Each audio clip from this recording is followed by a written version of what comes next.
Hello and welcome to Twerk, a space where you can hear and read about some amazing people, the fantastic jobs they do, and the paths that led them to where they are today. I'm here today with Louise. Hi, Louise. Hi, Michelle. Could you tell the lovely listener what it is you do for a living? I am an architectural salvage dealer. It's just amazing. It's amazing. And you know what? And I sort of semi-stalked you to get you to do this, didn't you? Did you really? I did. Because I was like, once I knew of it, I was like, oh, that's it. I'm having her. That's a bit frightening. Okay. Obviously, we've got to go into that. Okay. But before we do, we're going to track all the way back. I'm going to talk about little Louise. Yeah. So when you were younger, what were you like? What were you into? So little Louise grew up in Yorkshire in a little village, and she liked making things. Okay. Mostly sewing things. So I had a brilliant granny who was an amazing seamstress, and she taught me how to sew when I was really young. Wow. And I absolutely loved it. So I was always making things like rag dolls and patchwork quilts and Wow. yeah. And then clothes eventually? Then eventually clothes. Yeah. So I was quite creative. Yeah. And yeah, just loved sort of sewing And making. and then how did that play out in school then? What were your good subjects at school then? So school, I loved art and needlework and things like housecraft, like cookery. They probably don't do that anymore. Must do. Yeah, it was It's called sort of home domestic economics. science. Yeah, or home economics. Yeah. It must do. There's got to be a version of it now. There must be. And it's kind of useful, really, isn't Yeah. it? But liked English, wasn't so keen on things like maths and science, and didn't really enjoy languages either. Okay. So it was more very practical, practical creative subjects. Yeah. But I still did well. It was O levels then, and got really good grades. Don't know how, but yeah, sort of got through that. Brilliant. And then college? So went to the sixth form college, which was sort of in a different town, and did again A-level art and needlework and English, which was brilliant because it was basically just doing all the things that I really loved. Yeah, and then suddenly you were a bit older, you got your independent. I remember going to college. In actual fact, for me, college more than uni, I felt like, I don't know, I mean, bear in mind you're only 16 though, aren't you? But I don't know, I felt quite grown up. Yeah. Even though, don't get me wrong, my mum was still like, you got to be back before it's dark and various other things. I don't know, there was an element of just suddenly, You feel I wasn't a in bit more uniform, grown I up. wasn't, You're doing the things that you actually want to be doing rather than the things that you're being made to do. Exactly, yeah. So yeah, I loved doing my A-levels, and then from there went to the local art college to do a foundation year, which is sort of what you do before you do your degree. Yeah. Again, love that. Sewing all the way through it, made all my own clothes, and I was making wedding dresses for people by this point to kind of make money. So that is not an easy. No, so I was. You could have aimed a bit lower. You could have just made prom dresses, because wedding dresses are like the expectation. Yeah. No, I think I started off by taking all my friends' jeans in the 80s when we all wanted skinny jeans, and then progressed on to wedding dresses. Yeah. So it was a natural kind of progression. From jeans to wedding dresses. It was sort of a natural progression to do a fashion degree. Yeah. Which is what I did. Wow, okay. This is still up north? No, moved down to London to Middlesex. Okay. So couldn't wait to get away from Yorkshire. Yeah. Really wanted to be in London. So you are in London? Yeah. Doing a fashion degree? Yeah. Wow. So that's quite a big leap. Yeah. And loved it still? No, I didn't actually enjoy the course.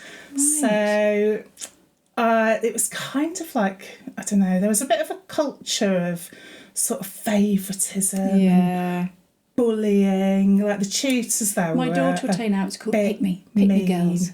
Oh, it was horrible. Yeah, and I kind of fell out of love with it. Yeah. I just was like, do you know what? Is this really what I want to do?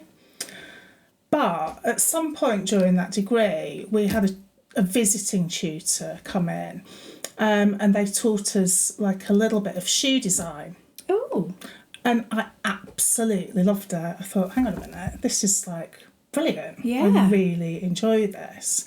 So at the same time I was doing my degree, I started doing secret night classes at a college called Cordwainers, which is the leather college. So as well as doing almost like this shoe module at uni, did that. you were doing an Finished extra. that, and then I did extra night classes at Cordwainers to learn how to properly make shoes. Wow. So that was sort of, didn't really even tell anybody, I don't think, but yeah, loved it. Wow. Okay. So was this when you finished your degree or still at uni? Still at uni. Okay. Wow. Okay. So finished my degree, got my degree. That Yeah. was fine. And then the first job out of uni, I got a job working for a shoe designer called Emma Hope, who I think she's still going, but basically as a production sales assistant at her studio. So Gosh, so how long were you there for? I was at Emma's for probably about 3 years, and then I got promoted to production manager, and we started moving all of our production to Italy. And I think at that point... So this point had been made in the UK prior to this? We had a little factory up in North London making them by hand. Yeah. Like really beautiful, sort of hand embroidered. Yeah. And it sort of got bigger, and we were moving it out to Italy, and I thought, don't know if I really want to be doing this. It's like I can't speak Italian. And It was sort of going in a different direction to what you... So I got offered a job working for another footwear company, which was a company called the Boot Tree, who had stores called the Natural Shoe Store in Covent Garden. But they were also the wholesalers and the distributors for Birkenstock. Wow. So this is going back I was going to say, and that almost was... How long had Birkenstock been going then? So 1989, this is about the time that I started working for them. Yeah. And really, the only people that used to wear Birkenstocks were hippies. Yeah. As part of my job there, I was kind of like the assistant buyer stroke, running, keeping all the shops happy, doing a bit of everything really. Yeah. But I was also in charge of sending out all the press samples. Bloody hell, you really are doing everything. They got their money's worth out of you. Yeah, they did. We had a PR company, but I used to send out all the samples. Yeah, so they would just say to you, we need this to go here, that kind of stuff. Yeah. And there was one particular day that a pair of Birkenstocks got sent out to a stylist that used them in a shoot for the Face magazine. Yes. And they were worn by a not that well-known Kate Moss. At the time. And it just suddenly went absolutely crazy.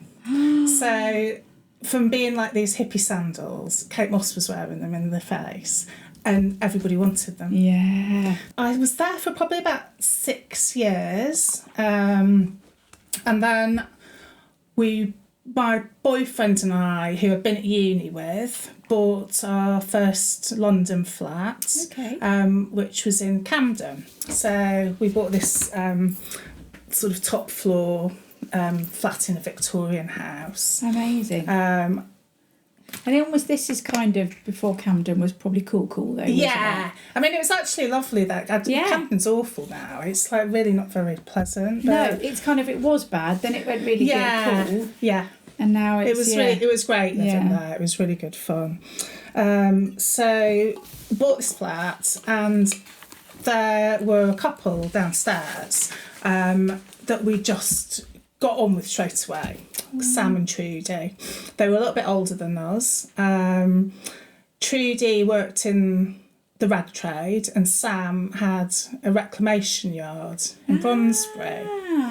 So, and then they sort of decided that they'd maybe had enough of London. Right. And were they from London originally? No, Trudy's from New Forest, Sam's from sort of near Arundel. Wow. So they decided Norfolk. Okay. And they wanted to set up a reclamation yard. So they found a place in Hingham, which was a big old decrepit house that needed absolutely everything doing to it. A derelict cottage, but it had space to but they got open a salvage money yard as well, though, didn't they? Those were the days. They're going from London to that. Yeah, they'd have got. Oh my gosh. So they set up the yard, Mongers. Yeah. And it started buying stock. So literally from nothing to basically buying fireplaces, all sorts of things.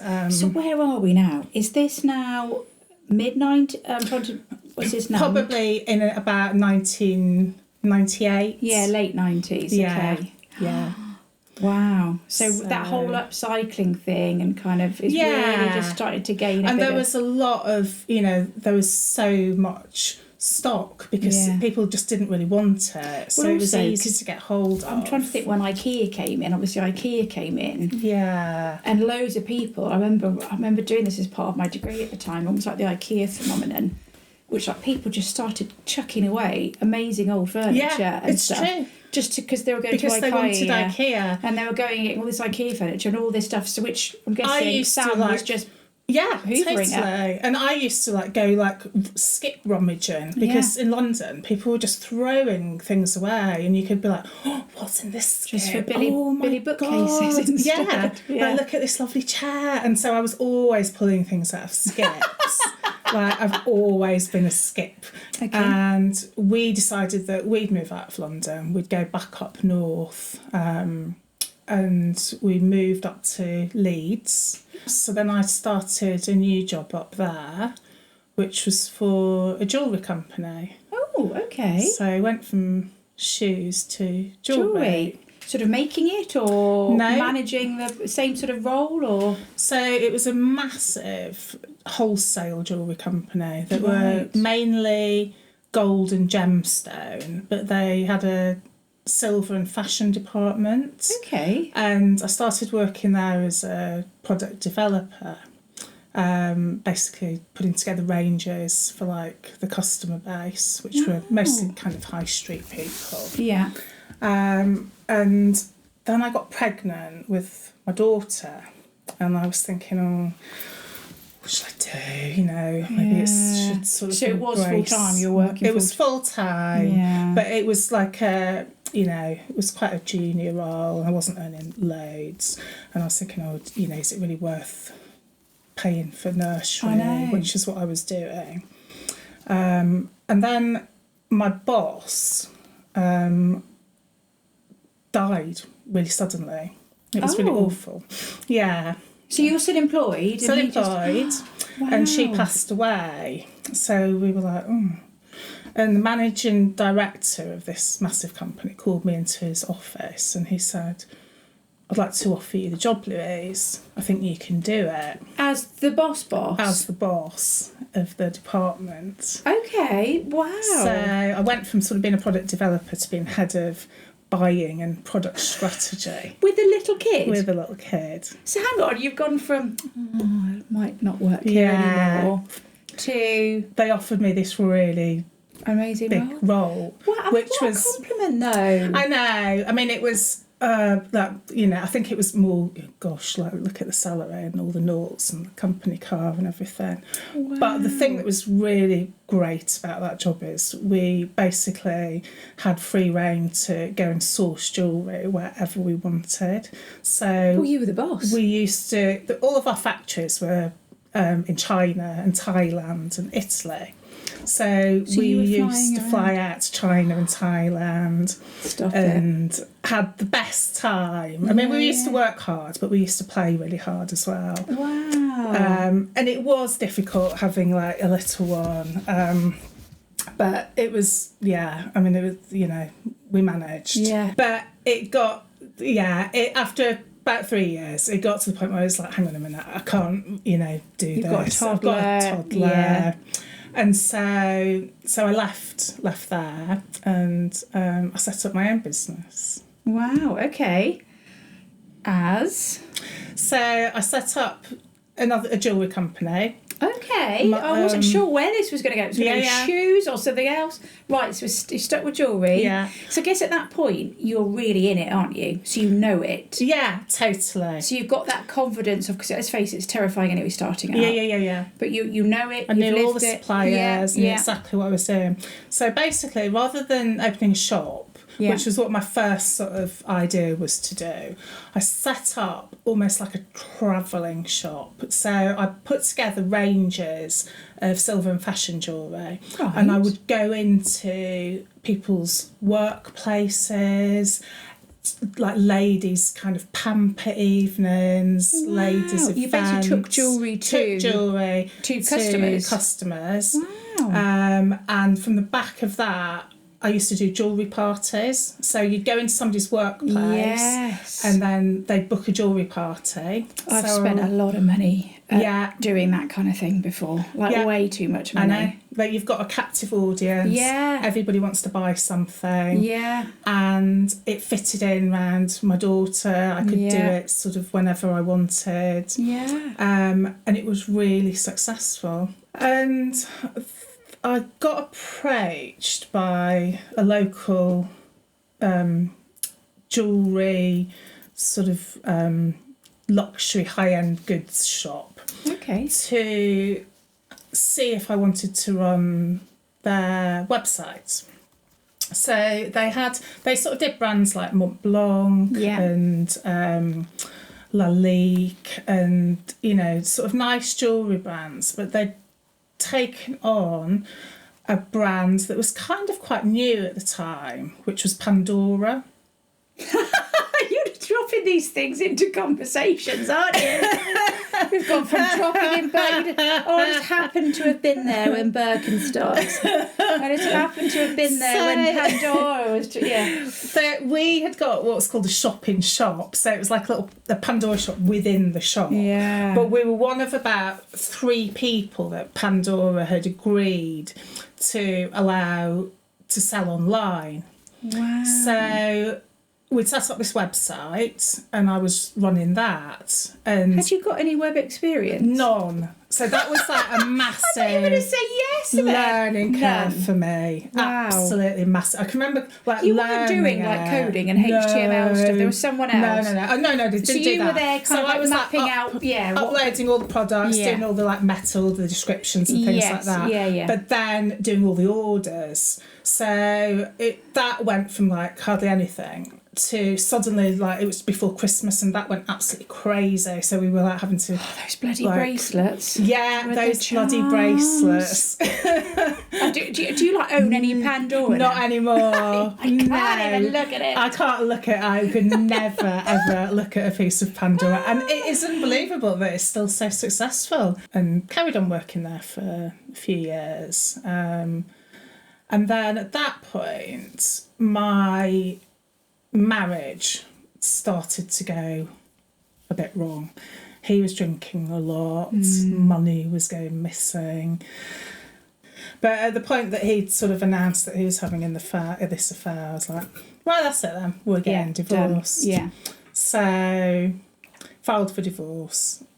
Not nice, really quite unpleasant. Oh gosh, let's rewind about sort of 10 years when I was working for the big jewellery company. Yeah. So Sam and Trudy down in Norfolk, going back to them, Trudy found out that she had terminal cancer. Oh gosh. And didn't have long. So they'd only been in Norfolk probably about 4 years.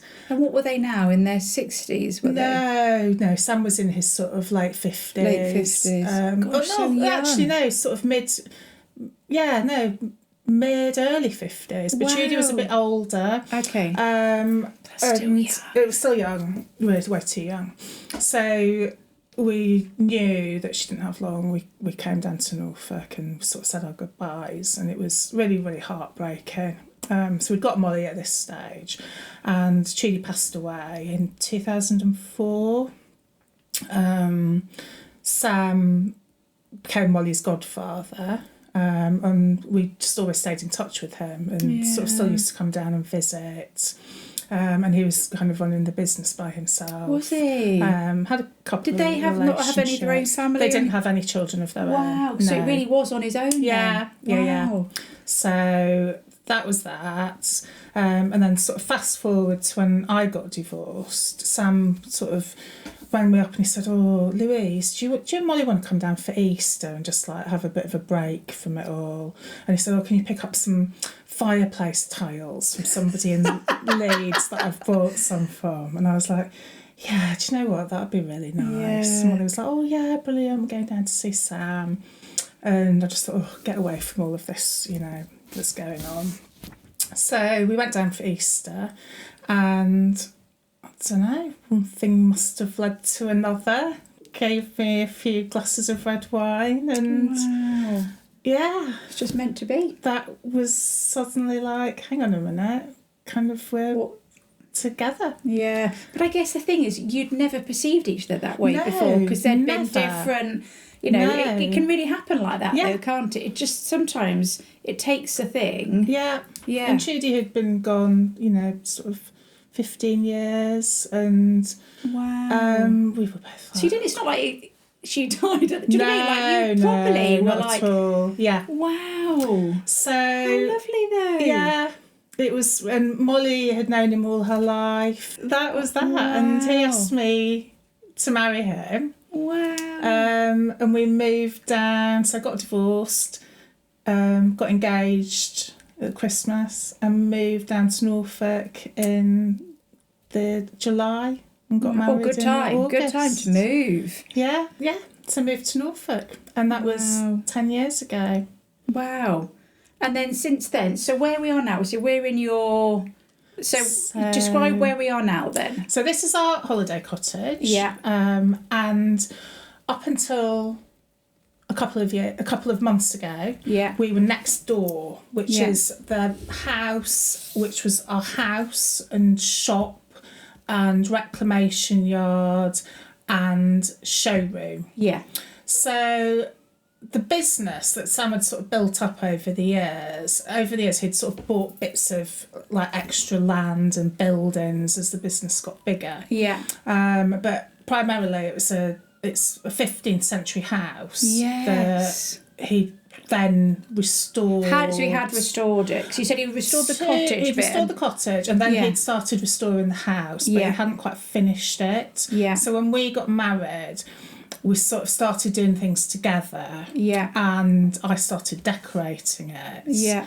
And I just found like I loved it. Of course you did. You're like really creative Yeah. and makey, practical. So Yeah, and when COVID hit, I started making like loads of curtains and cushions, and started doing a bit of Instagram, and it got picked up by quite a few journalists, and they loved the fact that because we were a reclamation yard, the whole of like the house and the whole of the holiday cottage had all been restored using reclaimed materials. Yeah. So we were using everything was reclaimed, Yeah. right down to the floorboards, bricks. oh my God, Londoners must have been coming up furniture. just absolutely in their element, mustn't they? I'd say that the majority of our customers are London based these days. Because this is, well, I mean, it is beautiful. Yeah. Okay, so this isn't actually your home. Your home is next door, technically. Not anymore. Oh, sorry. Right. So for 10 years, we lived and worked literally above the shop. So the house was Right. behind and above it. Yeah. We had the shop and the yard and the showroom. And then we've got a workshop where we do all the restoration. Yeah. So over the years, we have specialised in antique sanitary ware, so antique bathrooms. Yeah, yeah. And I think the sort of reclamation yards that are still going and still successful are ones that have specialised in something. Yeah. So we're known for antique bathrooms. You are the destination. For, yeah. I mean, there are a couple of people that do it, but, we do it really well. Yeah, And so we've, Your over the reputation years, is, we've built up that reputation. So we work with a lot of interior designers and, people doing hotel renovations that just want something a bit different. Yeah. So that's what we do. I mean, how brilliant though. So you've come to this with all of your wealth of business experience, kind of, I guess, sort of creative fashion, product, everything else experience. Yeah. You've come with an amazing skill set, haven't you? You've not just sort of... But, I had, however many years working in kind of like fashion and accessories. But this I love. I absolutely love it. I'm so passionate about it because it's just brilliant. So it enables you to explore your creativity and but also all your business acumen.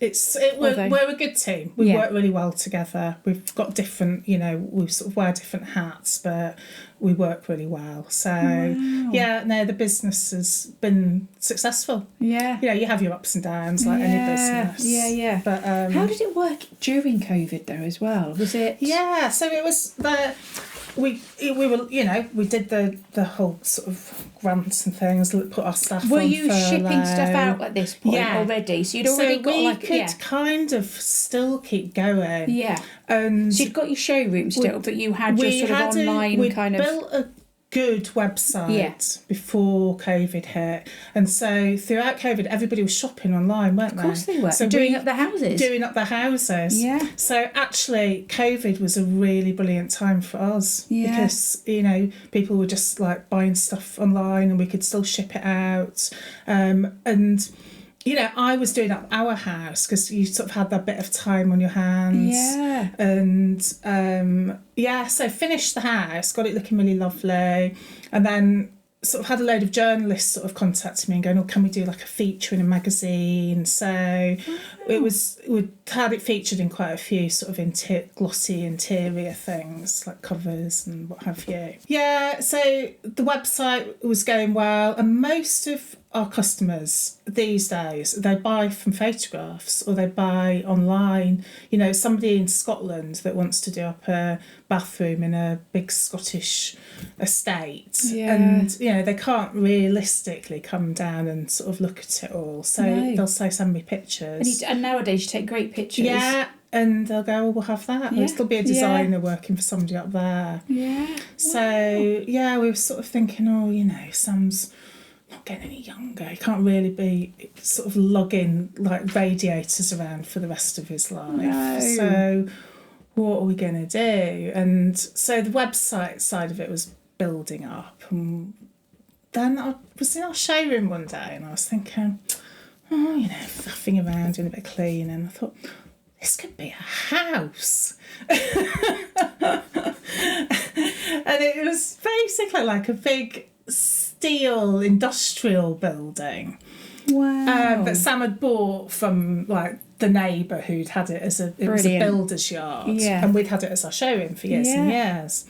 And I was like, Dylan, what do you think? And he went, I suppose it could, couldn't it? So we started like drawing up some plans and ideas, got an architect to draw them all up, put in planning permission. And it wasn't listed, or? No, not at all. Brilliant. It's a really funny site because it's kind of like almost like landlocked, and it couldn't have really been anything. Yeah. So we got planning permission to build this house, and the whole ethos behind it is that it's all, as much as it possibly can be, built from all reclaimed materials. As in everything in it. Everything. Bricks, so to some extent, wood, that kind of thing, windows, Brilliant. So it's been a real so it's just a full online of sort of how to just it's been a big sort of thing moving the whole transitioning kind of it all business, but it's actually gone quite smoothly. And and it's the way now, isn't it? Having shop premises and stuff, it is just the way. Just didn't need to shop in the end. We were open 6 days a week. I was running the holiday cottage as well. Well, I still am when we're back to normal. But we just didn't have any time off. We were so tied to the shop. Didn't really go on holidays. The only sort of holidays we'd go on, we'd drive to France to buy stock and then come back. Anyway, so that's where we are now. Fabulous. So that's that. I mean, gosh, is there anything else you've missed? Because I feel like there is going to be. We've We've got an RHS gold medal. We designed a garden at Chelsea with a really lovely local clematis company, all out of reclaimed materials, and that was brilliant. That's the revolving summer house. We took a revolving summer house to Chelsea. So we've got the little... Whose idea was that? The little certificate. They approached us, however long ago, they went, would you be interested in designing a garden out of all reclaimed things for the RHS Chatsworth show, which was like the first one. We were like, that sounds really good fun. And we did that, and then they went, would you come and do Chelsea with us next year? And we were like, got a gold medal. From Chelsea? Yeah. Oh my God, you're irritatingly talented, it's obviously not... We weren't the stars of the show. The clematis were the stars of the show. No, but that was really good fun. Anyway, I think that's it now. I think that's me done with all my tales. Your bird talent that's oozing. Damn you. No. Wow. Not really. Well, at least other people get to experience your talent because they can buy some of the stuff, can't they? Yeah. It's not like you're keeping all your talent to yourself. No, but if you want a pair of taps, come onto our website. There you go. Right. I'm going to ask you my 3 final questions so I can let you get back to your job. Okay. Which are, first question is always, is there any advice you would give your younger self? Okay. Could be any version of your younger self. So I was thinking about this, and the thing that popped into my head that I've always thought for the last few years was, why didn't you learn how to speak French, Louise? Every single job that I've ever had, I've had to travel to France or deal with the French. Yeah. And it would have been so helpful. And I didn't do any languages. And I think it's a really good thing to learn a language. And French would have been so useful. So you wish your younger self had just knuckled... Yeah. Yeah. So then the second question, is there any life advice your older self would give you now? So 20 years in the future. If I could look back to the time that I am now, I'd say, do you know what? You're in quite a good place now. You've actually, your business is running smoothly. You're not working 6 and 7 days a week. Yeah. Just have a bit of time out and be look okay after with it. you Yeah. and not feel guilty about doing a yoga class or something like that. Because I'm not very good at having me time. Yeah. I'm always feel like you should be doing something. Yeah, I should be doing something. Yeah. So I would say it's okay to take some time. Yeah. And look after yourself a bit more. I know I could do with Well, then you've got to listen to your older future self then, haven't you? I know what I need to do. We always do, don't we, really? Yeah. Okay, then the final question is always just life advice or a mantra, anything like that you really believe in, a saying, whatever it is that you just would like to share with the world. It could be what you've already said about self-care or... I don't think I've really got any sayings or anything, but I think it would be to just find something that you're really passionate about, that you really love doing, and do it really well. Yeah. There's not many people out there that restore antique toilets, but we do, and we do it really well. Yeah. And I actually it's leading you. Yeah. Thank you very much, Louise. Thank you, Michelle. I've enjoyed it. If you would like to hear more about this chat, see some pics and read about how to get started in this industry and or this role, then please go to our website www.twerk.org. The link is in this podcast page and across our socials. Sincere thanks.